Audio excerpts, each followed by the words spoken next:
You have been told your whole life that two heads are better than one. Collaboration is strength. Diverse perspectives produce better outcomes. The wisdom of crowds beats the lone genius. You believe this. You practice this. You built your entire professional life around this. And the most transformative thinking you have ever done happened alone, in a quiet room, when no one was watching. You felt it. The clarity that arrives only in silence. The solution that appears only when you stop asking what other people think. Why do you keep ignoring that data? Today, Dr. Hoot is not going to celebrate solitude. Celebration is for people who need motivation. This is a forensic examination of why the most cognitively productive people in history chose isolation, not as a personality preference, but as a performance technology, and why the modern professional environment is systematically destroying your ability to access the one cognitive state where your real intelligence actually operates. First, the uncomfortable fact.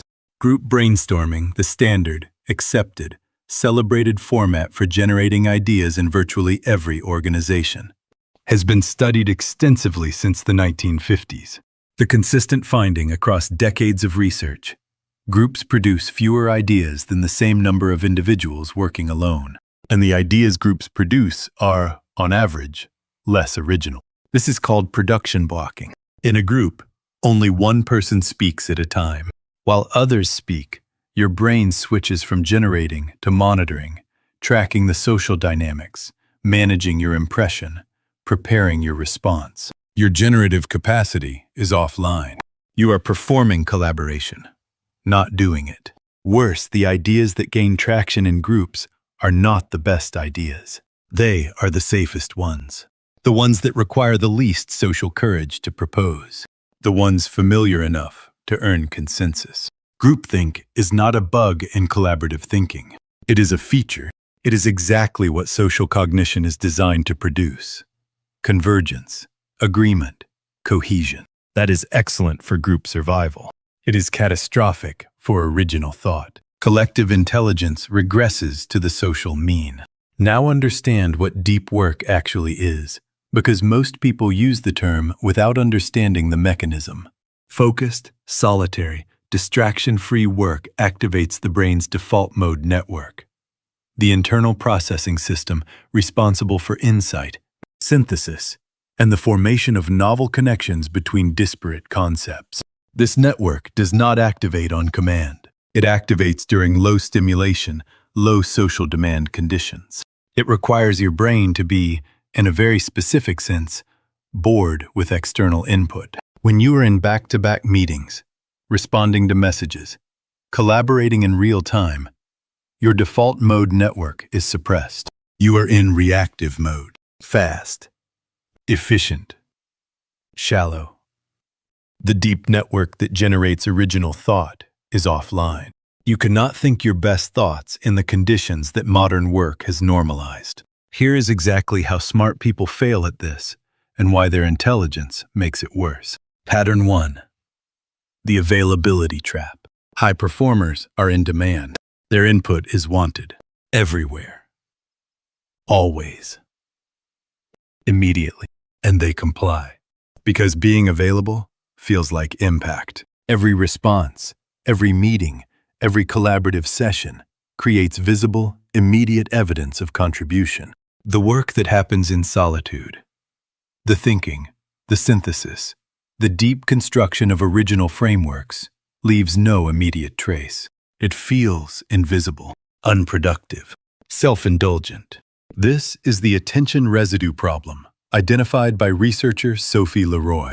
Every time you switch from deep work to a social demand and back, you do not return cleanly. Fragments of the social task persist in working memory, contaminating the quality of your focused thinking for minutes, sometimes hours afterward. The cost of one interruption is not the interruption itself.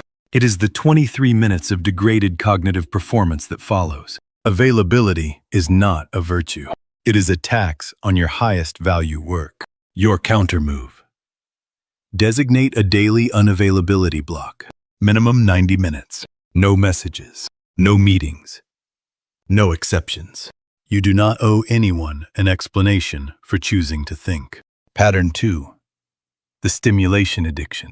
The modern brain has been conditioned to require continuous external input. Background music, ambient noise, a second screen, something, always something.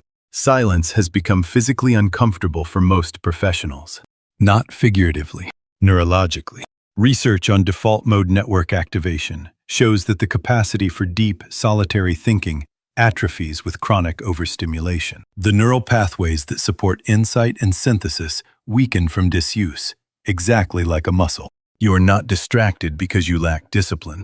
You are distracted because your brain has been structurally reshaped by a stimulus environment that punishes stillness. And here is the cruel irony. The professionals, whose work most requires deep, original thought. Executives, strategists, researchers, creators, operate in the most stimulation-saturated environments. The people who need depth most are denied it most systematically. Your countermove. Build a stimulus fast. Begin with 30 minutes of complete silence daily. No background, no content, no input of any kind. The discomfort you feel is not weakness. It is withdrawal. Your brain readapting to its natural state. Stay in it. The discomfort is the training. Pattern 3. The social validation loop. Ideas developed in isolation carry a specific vulnerability. They have not been tested against social approval before you believe in them. This feels like a weakness of solitary thinking. It is actually its greatest strength. When you develop an idea in a group, it is shaped at every stage by social feedback. You adjust, soften, align. By the time it is complete, it has been optimized for acceptance, not for truth. When you develop an idea alone, it must survive only one test: internal coherence. Does this actually make sense? Is this actually right? The ideas that changed industries across science, business, philosophy, art, were developed in solitude and then stress-tested against reality, not workshopped into consensus and then deployed. The sequencing matters. Solitude first. Reality test second. Social presentation last. Most organizations do this in exactly the reverse order. Your countermove. Before bringing any significant idea into a collaborative space, spend at least one full solitary session developing it to its furthest conclusion. Write it completely. Anticipate every objection. Build the strongest version of the opposing argument. Then, and only then, expose it to others. What returns from the group will be either confirmation of what you already knew or a genuinely useful stress test, not a contamination of the idea at its root. Pattern 4. The false efficiency of collaboration. Collaboration feels fast. Decisions appear to happen in real time. Problems seem to resolve in the room. What you are watching is not resolution. It is the illusion of resolution produced by social pressure and cognitive fatigue. Groups reach conclusions not because they have genuinely solved the problem, but because the social discomfort of continued disagreement exceeds the group's tolerance threshold. The decision was not made because it was right. It was made because everyone was tired of the conversation. And you left that meeting feeling productive. You felt the warmth of consensus. You felt like something happened. 3 weeks later, you are back in the same room, having the same conversation. Consensus is not a solution. It is a truce. Your countermove. For your highest stakes decisions, conduct a written pre-mortem in solitude before any group discussion.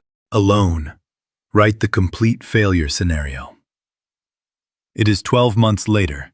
This decision destroyed value. What happened? Why?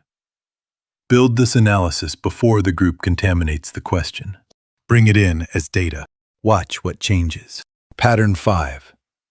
The genius mythology inversion. You have been taught to distrust your own solitary conclusions. Humility. Check your blind spots. Get external perspective. Avoid the echo chamber of one. This advice is not wrong. It is mistimed.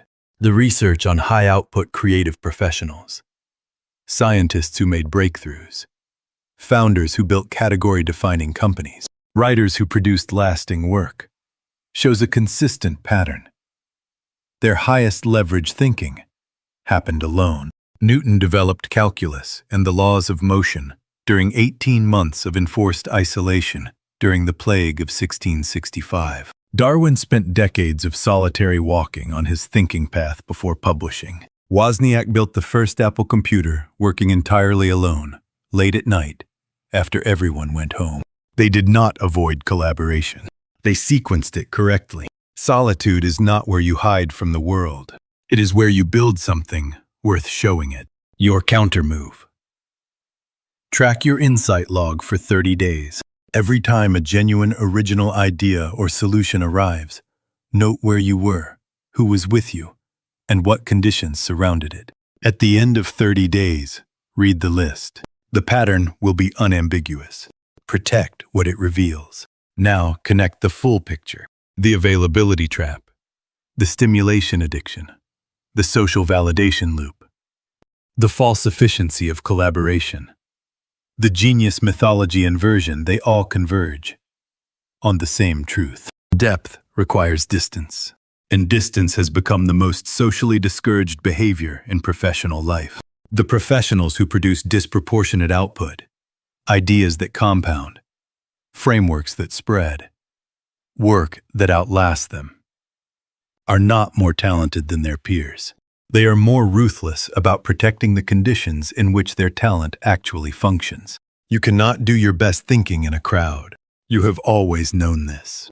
You have known it since the first time a solution arrived in the shower, or at 3 in the morning, or on a silent walk.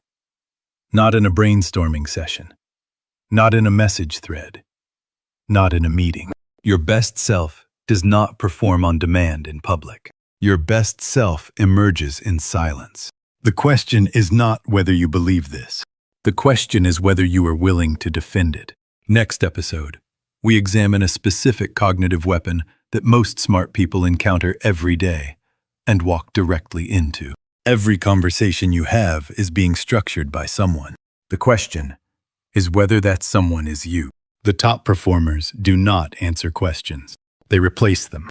And by the time the other person notices, the conversation is already over.